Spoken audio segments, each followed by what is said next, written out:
شیخ عبد القادر جیلانی علیہ الرحمہ کو، خواجہ معین الدین چشتی اجمیری علیہ الرحمہ کو، تو جانور کے ذبح کرنے سے پہلے اگر کسی کا نام لے لیا جائے یا اس کے بعد، تو یہ جانور حرام نہیں ہوتا، کیونکہ بوقت ذبح اس پر اللہ کا نام لیا گیا ہے۔ تو اب اس کا یہ مطلب اور مفہوم نکالنا میں سمجھتا ہوں کہ شریعت کے اس مسئلے کو بگاڑنے والی بات ہے، اور قرآن مجید فرقان حمید کی اس آیت کریمہ کا مطلب اور مفہوم نہ سمجھنے والی بات ہے۔ آخری بات قرآن مجید فرقان حمید کہ یہ دوسرے پارے کا یہ آخری اور سیکنڈ لاسٹ جو پیج ہے، اس پر اللہ تبارک و تعالیٰ نے قصہ طالوت و جالوت کو بیان کیا، اور تابوت سکینہ کو۔ جو رفیق الاسلام پیراڈائز ویلی میں جمعہ پڑھتے ہیں وہ تو اس بات کو بخوبی جانتے ہیں کہ ہم اس قصہ طالوت کو بھی اور تابوت سکینہ کو بھی بڑی وضاحت کے ساتھ جمعہ کے بیان میں بیان کر چکے ہیں، لیکن آئیے آج بھی اس کو سنتے ہیں۔ یہ انشاءاللہ آپ کے لیے اہم ہوگا اور بہت ساری باتیں آپ کے لیے نئی ہوں گی۔ جناب موسیٰ علی نبینا علیہ السلام کے بعد بنی اسرائیل کی اعتقادی اور عملی حالت جب نگفتہ بے ہو گئی، جب حالات بیان کرنے کے قابل نہ رہے، تو پھر اللہ تبارک و تعالیٰ نے جالوت جیسا جابر بادشاہ اور اس کی قوم ان پر مسلط کر دی، جسے قوم عمالقہ کہا جاتا ہے۔ یہ بحر روم کے ساحل پر واقع ہے۔ انہوں نے آ کر بنی اسرائیل کو قتل کیا اور ان کے بہت سارے لوگوں کو قیدی بنا لیا، جانور ان کے لے گئے، ان کی زمینوں پہ قابض ہو گئے، بہت سارے ان کے غلام بنا دیے۔ تو بنی اسرائیل پر جالوت کی قوم نے بہت زیادہ ظلم کیا، یعنی اللہ تبارک و تعالیٰ نے جب ان کی حالات صحیح نہ رہے اعتقادی طور پر اور عملی طور پر، تو اللہ تبارک و تعالیٰ نے جالوت جیسا جابر بادشاہ ان پر مسلط کیا اور اس کی قوم کو ان پر مسلط کر دیا۔ اس وقت ان کے پاس کوئی نبی وجود نہیں تھا، ایک اللہ کی پاک بندی تھی جو حاملہ تھی، ان کے بچہ پیدا ہوا جن کا نام جناب شموئیل علیہ السلام تھا۔ اور جب یہ پیدا ہوا ان کی والدہ نے بیت المقدس میں ایک بزرگ کے پاس چھوڑا، وہ بزرگ ان سے بڑا پیار کرتے تھے۔ ایک دن جناب شموئیل علیہ السلام سو رہے تھے تو آپ کو آواز آئی آپ کے نام کی، اور آواز دینے والا آپ کے استاد کی شکل میں تھا، تو آپ اٹھ کر اپنے استاد کی بارگاہ میں آ گئے کہ آپ نے مجھے پکارا، آواز مشابہت تھی آواز میں۔ انہوں نے کہا، وہ خاموش ہو گئے۔ پھر دوسرے دن بھی یوں ہوا، پھر تیسرے دن استاد نے کہا، وہ بزرگوں نے کہا کہ آپ جواب میں اگر پکاروں آپ کو تو مجھے جواب نہ دیجیے گا۔ تو وہ اصل میں جناب جبرائیل علیہ السلام تھے، اور جناب جبرائیل علیہ السلام نے تیسری رات آ کے آپ کو نبوت کی خوشخبری سنا تھی۔ تو جناب شموئیل علیہ السلام یوں بنی اسرائیل کے نبی بنے، اور آپ نے جا کر اپنی قوم سے کہا کہ میں تمہارا نبی ہوں۔ تو انہوں نے کہا کہ اچھا، یہ کیسے ہو سکتا ہے کہ آپ ہمارے نبی ہیں؟ اس لیے اگر آپ ہمارے نبی ہیں تو پھر اللہ تبارک و تعالیٰ سے عرض کریں کہ وہ ہمیں کوئی بادشاہ دے کہ الم ترى الى الملأ من بنی اسرائیل من بعد موسیٰ، اے پیارے حبیب آپ نے دیکھا نہیں اس گروہ کو جو جناب موسیٰ کے بعد تھے بنی اسرائیل؟ اذ قالوا لنبی، انہوں نے اپنے نبی جناب شموئیل سے کہا کہ آپ اللہ سے کہیں کہ ہمارے لیے ایک بادشاہ بھیجیں اور ہم اس کے ساتھ مل کر اللہ کی راہ میں جہاد کریں گے۔ قال هل عصیتم ان کتب علیکم القتال الا تقاتلوا، اللہ کے نبی کہتے ہیں کہ کیا تم نافرمانی تو نہیں کرو گے اگر تم پر قتال کو فرض کیا گیا، لڑو گے صحیح؟ قالوا وما لنا الا نقاتل فی سبیل اللہ وقد اخرجنا من دیارنا وابنائنا، تو کہنے لگے کہ کیسی باتیں کر رہے ہیں اللہ کے پیارے نبی، جن لوگوں نے ہمیں گھروں سے باہر نکالا، ہم پر مسلط ہو گئے، ہمیں سے بعضوں کو قیدی بنا لیا، ہماری زمینوں پر قبضے کر لیے، تو کیا ہم ان کے خلاف جہاد نہیں کریں گے؟ تو پھر جو اللہ کے نبی نے خدشے کا اظہار کیا ویسے ہی ہوا۔ جب جہاد ان پر فرض ہوا تو سوائے چند ایک بعض نے کہا اتنی تعداد بچ گئی تھی جو جگہ بدر میں تھی، 313 کے علاوہ باقی سارے بھاگ گئے تھے اور انہوں نے انکار کر دیا جہاد کرنے سے۔ تو خیر، تو میں قصہ طالوت و جالوت، پھر اللہ تبارک و تعالیٰ نے جناب شمعیل علیہ السلام کو وحی کی کہ یہ جو بنی اسرائیل کے یہ قوم ڈیمانڈ کر رہی ہے بادشاہ کی، تو طالوت ان کا بادشاہ ہوگا۔ اور نشانی کیا تھی کہ آپ ایک عصا لے لو اور اس قوم میں سے جس شخص کا قد اس عصا کے برابر ہو وہ ان کا بادشاہ بنے گا۔ تو جناب شمعیل علیہ السلام نے عصا لیا اور بنی اسرائیل کے لوگوں کا قد ناپنا شروع کیا، تو طالوت کا قد اس عصا کے برابر تھا۔ آپ نے کہا یہ آپ کے بادشاہ ہے، تو وہ کہنے لگے یہ کیسے ہمارے بادشاہ ہو سکتے ہیں؟ اس لیے کہ نبوت تو لاوی بن یعقوب کے خاندان میں اور بادشاہت یہود بن یعقوب کے بادشاہت کے خاندان میں، یہ تو دونوں خاندانوں میں سے کسی خاندان کے نہیں ہیں۔ تو پھر کہنے لگے کہ اگر یہ ہمارا بادشاہ ہے تو اس پر کوئی نشانی۔ اللہ اکبر۔ تو پھر قرآن کہتا ہے کہ اللہ کے نبی نے ان کو کہا کہ وَزَادَهُ بَسَطًا فِي الْعِلْمِ وَالْجِسْمِ، یہ ضروری نہیں ہے کہ وہ یہود بن یعقوب کی اولاد میں سے ہو تبھی بادشاہ بنایا جائے۔ اس وقت یہ جسم کے اعتبار سے بھی، علم کے اعتبار سے بھی تم سب پر حاوی ہے اور زیادہ ہے۔ اللہ تعالیٰ نے جسم بھی ان کو آپ سے توانا دیا ہے، علم بھی توانا دیا ہے، لہذا یہی تمہارا بادشاہ ہوگا۔ اللہ یعطی ملک من یشاء، اللہ جسے چاہے بادشاہ بنا دے، بادشاہ دے دے۔ واللہ واسع علیم۔ تو وہ کہنے لگے اچھا اگر یہ ہمارا بادشاہ ہے تو اس پر کوئی نشانی اور علامت اور دلیل ہونی چاہیے۔ تو اللہ کے پیارے نبی نے کہا کہ وقال لهم نبیہم ان آیت ملکہ ان یأتیکم التابوت فیہ سکینۃ من ربکم، کہ فرمایا کہ اس کی نشانی یہ ہے کہ تمہارے پاس تابوت سکینہ آ جائے گی۔ اتفاق ایسا ہوا کہ جس دن جناب طالوت کی بادشاہت کا اعلان ہو رہا تھا، اس دن بنی اسرائیل کا وہ کھویا ہوا تابوت یعنی صندوق ان کے پاس واپس آ گیا۔ وہ تابوت سکینہ کیا ہے یہ میں بعد میں بیان کروں گا۔ یہ کن کے پاس تھا؟ قوم عمالقہ نے جب ان پر حملہ کیا تو یہ تابوت سکینہ بھی وہ ساتھ لے گئے تھے، اور انہوں نے تابوت سکینہ کی بہت بے حرمتی کی۔ وہ سمجھ گئے کہ ہم پر طرح طرح کی جو بیماریاں ہیں عمالقہ پر، یہ تابوت سکینہ کی بے حرمتی پر ہے، تو انہوں نے ایک بیل گاڑی پر اس کو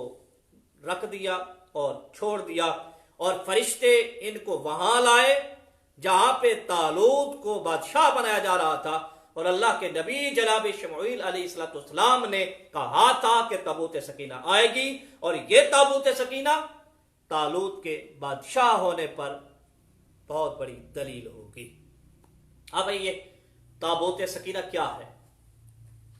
تابوت سکینہ جناب آدم علی نبینا و علیہ السلام کو اللہ تبارک و تعالیٰ نے عطا فرمائی تھی۔ تابوت کا معنی صندوق، اور اس صندوق میں کیا تھا؟ سارے انبیاء کلام علیہ السلام کی تصویریں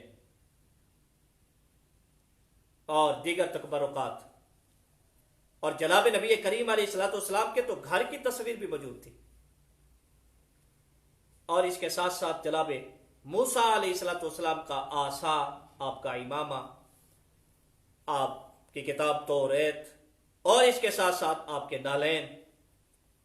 تو جناب ہارون علیہ السلام کے مقدسات، اور دیگر بنی اسرائیل کے انبیاء کرام علیہ السلام کے تبرکات اس صندوق کے اندر موجود تھے۔ گویا جناب آدم علیہ السلام کو ملنے والا وہ صندوق جسے تابوت سکینہ کے نام سے یاد کیا جاتا ہے قرآن مجید فرقان حمید کے اندر، وہ بنی اسرائیل کے پاس چلتا رہا، بلکہ انبیاء کرام علیہ السلام سے جناب موسیٰ تک، پھر جناب موسیٰ کے بعد جتنے بھی انبیاء مرسلین آئے ان تک یہ چلتا رہا، نبیوں تک یہ آتا رہا۔ تو اس تابوت سکینہ جب تک بنی اسرائیل کے پاس رہا، بنی اسرائیل جب مشکل گھڑی آتی تو اس کے سامنے رکھ کے اللہ سے دعائیں کرتے، اللہ تابوت سکینہ کی برکت سے ان کی مشکلیں دور فرما دیتا۔ جب جنگ کرنے کے لیے جاتے تو اپنا سامنے سب سے پہلے تابوت سکینہ کو رکھتے، بلکہ بنی اسرائیل تو تابوت سکینہ کی طرف منہ کر کے اپنی عبادت بھی کیا کرتے تھے۔ تو میرے عزیز، یہ ہے تابوت سکینہ کی مختصر سی ہسٹری جو میں نے آپ کے سامنے رکھ دی ہے۔ اب کہاں ہے، کہاں رکھی گئی تھی، کون لے گیا ہے، اس کے لیے آپ کو تفسیر کا مطالعہ کرنا پڑے گا، اور ہم نے الحمدللہ جامع مسجد رفیق الاسلام پیراڈائز ویلی میں مکمل اس پر خطاب کیا ہے۔ تو اللہ تبارک و تعالی ہم سب کو قرآن فہمی عطا فرمائے، قرآن سمجھنے والا بنائے، اور مالک لم یزل ہمیں قرآن سے محبت بھی عطا فرمائے۔ اور ظاہر ہے کہ جیسے میں نے پہلے کہا کہ تھوڑے سے وقت میں اتنے سارے عنوان پر گفتگو نہیں ہو سکتی قرآن مجید فرقان حمید کہ ایک پارہ اور پھر اس کے ایک ایک جملے اور ایک ایک آیت پر گفتگو ہو، بلکہ جو 10 خاص چیزیں میں آپ کو بیان کرتا ہوں ان پر بھی کلام کرنا میرے بس کی بات نہیں ہے۔ تو اس لیے آج 2 پر میں نے تفصیلی بیان کر دیا، بلکہ 3 پر تعویل قبلہ، امت وسط، اور اس کے ساتھ ساتھ میں نے آپ کے سامنے قصہ طالوت و جالوت اور تابوت سکینہ کا تذکرہ بھی کر دیا ہے۔ تو اللہ تبارک و تعالی ہم سب کو عمل کی توفیق عطا فرمائے۔ ہمارے اس پیج کو ضرور لائک کیجئے گا، بلکہ آگے شیئر بھی کیجئے گا۔ تو اللہ تبارک و تعالی ہم سب کو قرآن سے استفادہ کرنے کی توفیق عطا فرمائے۔ کل انشاءاللہ اس وقت ملاقات ہوگی۔